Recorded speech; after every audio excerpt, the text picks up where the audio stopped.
അപ്പോൾ 10ാം ക്ലാസ്സിൽ നമുക്ക് ഏറ്റവും മാർക്ക് സ്കോർ ചെയ്യാനുള്ള കാര്യങ്ങളുമായിട്ടാണ് ഞാൻ വന്നിരിക്കുന്നത്. അപ്പോൾ സമാനാർത്ഥക പദങ്ങൾ, ശത്രുശാനജന്തം, ഹൃദയ, ഈ കാര്യങ്ങൾ മറന്നു പോവാണ്ട് പോവുക. അപ്പോൾ വ്യാകരണത്തിൻ്റെ ഫുൾ മാർക്ക് നിങ്ങൾക്ക് കിട്ടിക്കോളും. അപ്പോൾ നോക്കാം, റെഡിയല്ലേ?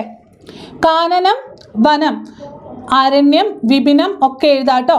പിന്നെ ഗഗഹ പക്ഷി, ഗഗഹ പക്ഷി, കുസുമം പുഷ്പം, പൂക്കള്, പുഷ്പം, സൂനം, തരുഹു വൃക്ഷഹ, ദ്രുമഹ നമുക്ക് ആഡ് ചെയ്ത് പോവാം. ബർഹി മയൂരഹ, കേകി. പിന്നെ ഇതൊക്കെ തന്നെ നിങ്ങൾ സമാനാർത്ഥകം പഠിച്ചു കഴിഞ്ഞാൽ വിഭിന്നാർത്ഥകം വന്നു കഴിഞ്ഞാലും നമുക്ക് എഴുതാം. അപ്പോൾ സമാനാർത്ഥകത്തിൽ ഇമ്പോർട്ടൻ്റ് ആയിട്ടുള്ള വേർഡ്സ് ആണ് പറഞ്ഞിരിക്കുന്നത്, ശ്രദ്ധിച്ച് നോക്കുക.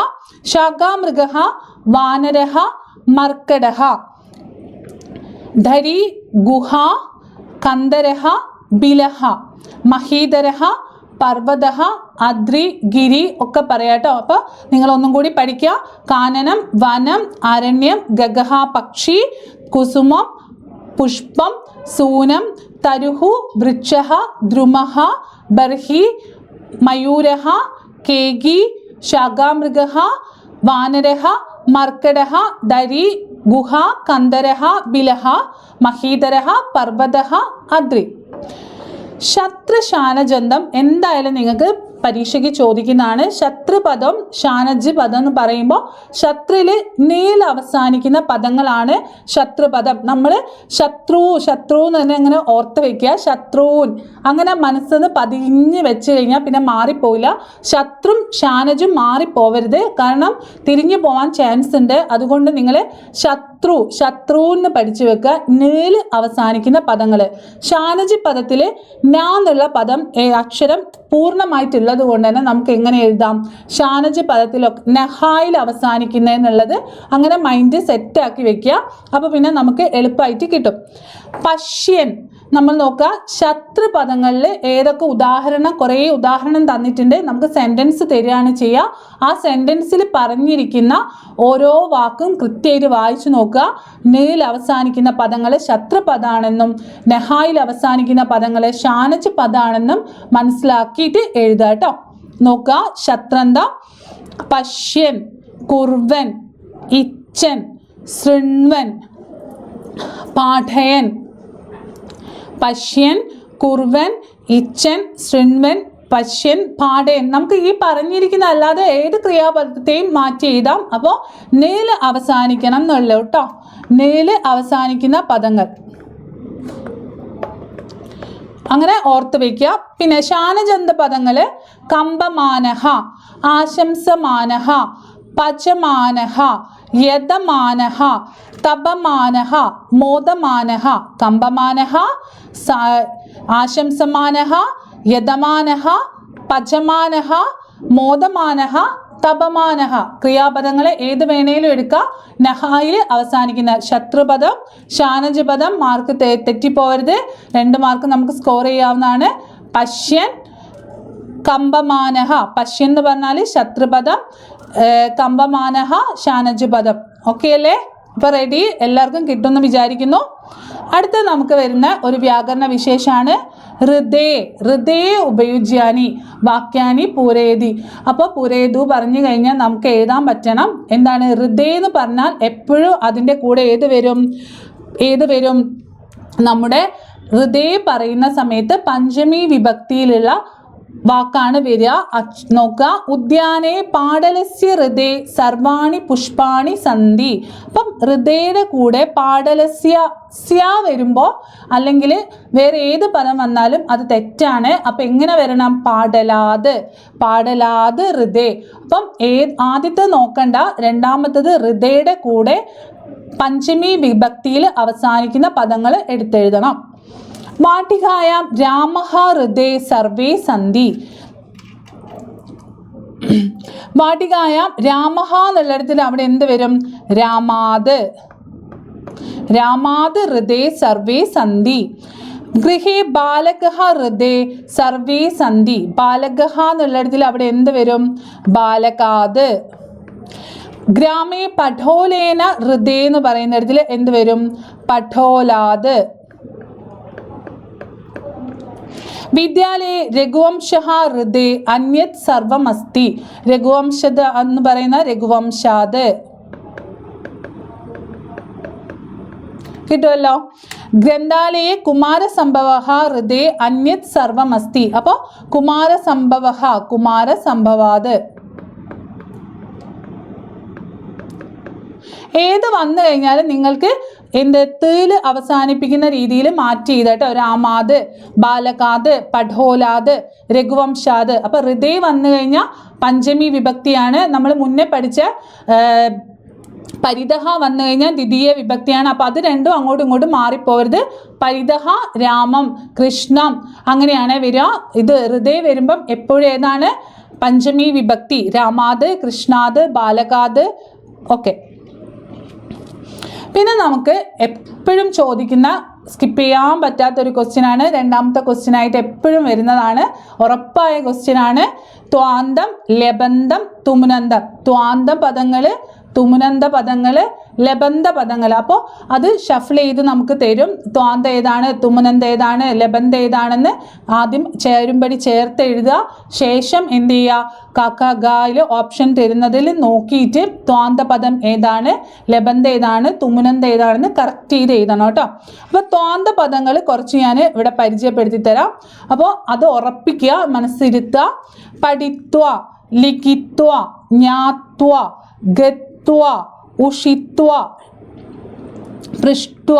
അപ്പം വായിൽ അവസാനിക്കുന്ന പദങ്ങൾ, ത്വായിൽ അവസാനിക്കുന്ന പദങ്ങളൊക്കെ ത്വാന്ത പദങ്ങളാണ്. പഠിത്വ, ലിഖിത്വ, ജ്ഞാത്വ, ഗത്വ, ഉഷിത്വ, പൃഷ്ട്വ. അപ്പം വായിൽ അവസാനിക്കുന്ന പീത്വ, മത്വ ഒക്കെ കേട്ടോ. ഇനി ലബന്ധ പദങ്ങൾ നിങ്ങൾ നോക്കുക. യായില് ല്യ പകുതിയാക്കിയിട്ട് ല്യ, ച്യ, പ്യ അങ്ങനെ വരുന്ന പദങ്ങളൊക്കെ നമുക്ക് എന്തിൽ എഴുതാം, ലബന്ധ പദങ്ങളിൽ ഉൾപ്പെടുത്തിയിട്ട് എഴുതാവുന്നതാണ്. നോക്കാം ഏതൊക്കെയാണ് ലബന്ധ പദങ്ങൾ. പ്രക്ഷാല്യ, ഉപേക്ഷ്യ, പ്രാപ്യ, അവലോക്യ, അനുസൃത്യ, ഉപവിശ്യ. കണ്ടല്ലോ നിങ്ങൾ, യാ അവസാനിക്കുന്ന പദങ്ങൾ ലബന്ധം, ലെപ്പ് പദങ്ങൾ കേട്ടോ. അടുത്തത് തുമുനന്ത പദങ്ങൾ ഏതൊക്കെയാണെന്ന് നോക്കാം.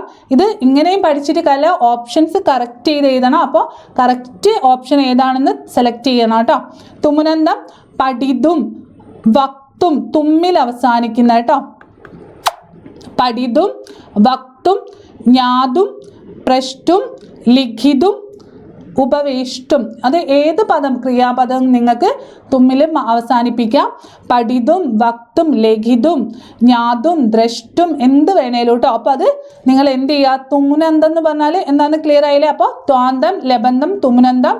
അപ്പോൾ മാർക്ക് സ്കോർ ചെയ്യുക.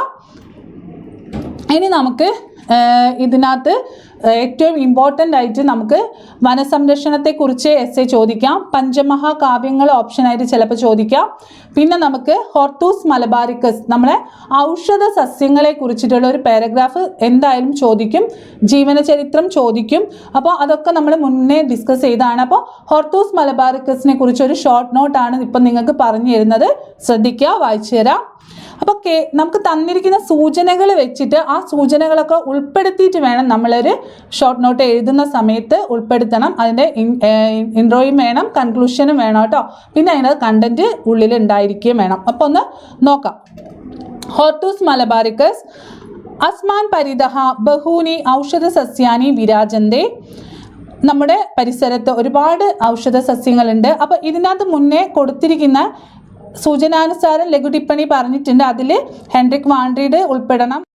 അച്യുതൻ സചിത്ര വിവരണം, മലയാള ലിപി, ഔഷധ സസ്യാനി മാതൃക. ഇപ്പോൾ തന്നിരിക്കുന്ന ഈ മാതൃക വെച്ചിട്ടായിരിക്കണം നിങ്ങൾ എഴുതേണ്ടത്. അപ്പോൾ തന്നിരിക്കുന്ന സൂചനകളൊക്കെ ഇതിൽ ഉൾക്കൊണ്ടിട്ടുണ്ടോ എന്ന് നിങ്ങൾ ചെക്ക് ചെയ്യണം. നോക്കാം. അസ്മാൻ പരിതഃ ബഹൂനി ഔഷധ സസ്യാനി വിരാജന്തേ. തത്ര കേരളീയ സസ്യ വിജ്ഞാനം അധികൃത്യ സചിത്ര നിഘണ്ടുരൂപേണ കൃതഃ ഗ്രന്ഥഃ ഭവതി ഹോർത്തൂസ് മലബാറിക്കസ്. നമ്മുടെ ചുറ്റിലും ഒരുപാട് ഔഷധ സസ്യങ്ങളുണ്ട്. ആ ഔഷധ സസ്യങ്ങളെ കുറിച്ചിട്ടുള്ള എല്ലാ അറിവുകളും അടങ്ങിയിട്ടുള്ള ചിത്രരൂപത്തിൽ കൃത്യമായിട്ട് അടയാളപ്പെടുത്തിയ ഗ്രന്ഥമാണ് ഹോർത്തൂസ് മലബാറിക്കസ്. പ്രഖ്യാതസ്യ ഡച്ച് സൈനികസ്യ ഹെൻറിക് വാൻഡ്രിഡ് മഹാശയസ്യ ഇച്ഛാശക്തേഹ സഫലം തത് ഫലമേവ ഏഷ ഗ്രന്ഥ. അപ്പോൾ ഹെൻറിക് വാൻഡ്രിഡ് ആണ്, അദ്ദേഹത്തിൻ്റെ എത്രയും കഠിനമായ പരിശ്രമത്തിന് ഫലമായിട്ടാണ് നമുക്ക് ഈ ഒരു ഗ്രന്ഥം ലഭിച്ചിട്ടുള്ളത്. കേരളസ്യ മലബാർ പ്രദേശേഷു വിദ്യമാനാനാം സമസ്ത സസ്യജാലാനാം ഔഷധഗുണം അധികൃത്യ വിശദ വിവരണം ഗ്രന്ഥേ അസ്മിൻ ഉപലഭ്യതേ.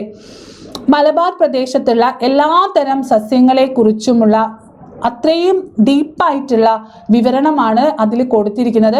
അതിൻ്റെ എല്ലാ ഭാഗങ്ങളെക്കുറിച്ചും അതിൻ്റെ വേര്, വിത്ത്, ഇല, അതിൻ്റെ കാണ്ഡം എല്ലാത്തിനെയും കുറിച്ച് കൃത്യമായ രേഖപ്പെടുത്തലുകൾ ഹോർത്തൂസ് മലബാറിക്കസിൽ ഉണ്ട്.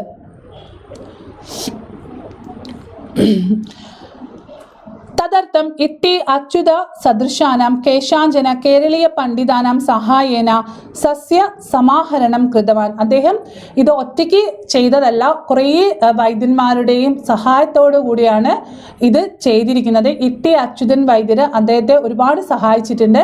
കൊല്ലാട്ട് വൈദ്യൻ എന്നറിയപ്പെടുന്ന വൈദ്യനാണ്, വൈദ്യ കുടുംബമാണ് അവരുടേത്. ചൊൽക്കേട്ട് പുസ്തകം എന്ന പുസ്തകം എഴുതിയിട്ടുണ്ട്, അതൊക്കെ ഇതിൻ്റെ ഭാഗത്തിലേക്ക് വന്നിട്ടുണ്ട്.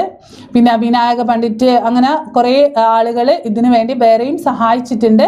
അപ്പോൾ ഇതൊക്കെ ഒന്ന് നമ്മൾ സൂചന അനുസരിച്ചിട്ട് എഴുതുക കേട്ടോ. നെതർലാൻഡ് ദേശസ്യ ആംസ്റ്റർഡാം നഗരാത് 1678 തമേ വർഷേ അയം ഗ്രന്ഥ പ്രകാശിത. ഈ ഗ്രന്ഥം പ്രകാശിപ്പിച്ച കാര്യങ്ങളാണ് എവിടെയാണ്? നെതർലാൻഡ് ദേശത്തിലാണ്. മലബാർ പ്രദേശസ്യ ഉദ്യാന. അപ്പോൾ നമ്മളോട് വൺ വേർഡ് ക്വസ്റ്റ്യനും ചോദിക്കും, ഹോർത്തൂസ് മലബാറിക്കസിൻ്റെ എന്താണ് അതിൻ്റെ മീനിങ് എന്ന്. മലബാർ പ്രദേശേഷു വിദ്യമാന ഔഷധ സസ്യാനം, അല്ലെങ്കിൽ മലബാർ പ്രദേശസ്യ ഉദ്യാനം എന്നാണ് എന്തിൻ്റെ അർത്ഥം? ഹോർത്തൂസ് മലബാറിക്കസിൻ്റെ കേട്ടോ. ഇത് ഗ്രന്ഥനാമ സൂചയതി. കൊല്ലാട്ട് വൈദ്യൻ ഇത് പ്രസിദ്ധ ഇട്ടി അച്യുതൻ സ്വസ്യ സമസ്തം ജ്ഞാനം ഗ്രന്ഥരചനായേഹി സമർപ്പയത്. ഇട്ടി അച്യുതൻ വൈദ്യർ അദ്ദേഹത്തിൻ്റെ മൊത്തം അറിവും ഇതിലേക്ക് സമാഹരിച്ചിട്ടുണ്ട്. കൊല്ലാട്ട് കുടുംബേന പാരമ്പര്യ സസ്യവിജ്ഞാനം ചൊൽക്കേട്ട് പുസ്തകെ പൂർവമേവ സമാഹൃതം ആസീത്. അദ്ദേഹം ചൊൽക്കേട്ട് പുസ്തകത്തിൽ ഇതിനെക്കുറിച്ചൊക്കെ വ്യക്തമായി പറഞ്ഞിട്ടുണ്ട്. തദത്ര സഹായം അഭവത് ഇതം പ്രഥമതയ മലയാള ലിപി അസ്മിൻ ഗ്രന്ഥേവ മുദ്രിത അഭവത്. അപ്പോൾ ഇതിനകത്ത് മലയാള ലിപി ആദ്യമായിട്ട് മുദ്രണം ചെയ്യപ്പെട്ടതും ഏതിലാണ്? ഹോർത്തൂസ് മലബാറിക്കസിലാണ്. അപ്പം ഇതിനെക്കുറിച്ച് വ്യക്തമായ കാര്യങ്ങളാണ് ഇപ്പോൾ പറഞ്ഞിരിക്കുന്നത്. അപ്പോൾ സൂചന അനുസരിച്ച് നിങ്ങൾ എന്ത് ചെയ്യുക? മാറ്റി എഴുതുക. അപ്പോൾ എല്ലാവർക്കും ഓൾ ദ ബെസ്റ്റ്. നന്ദി.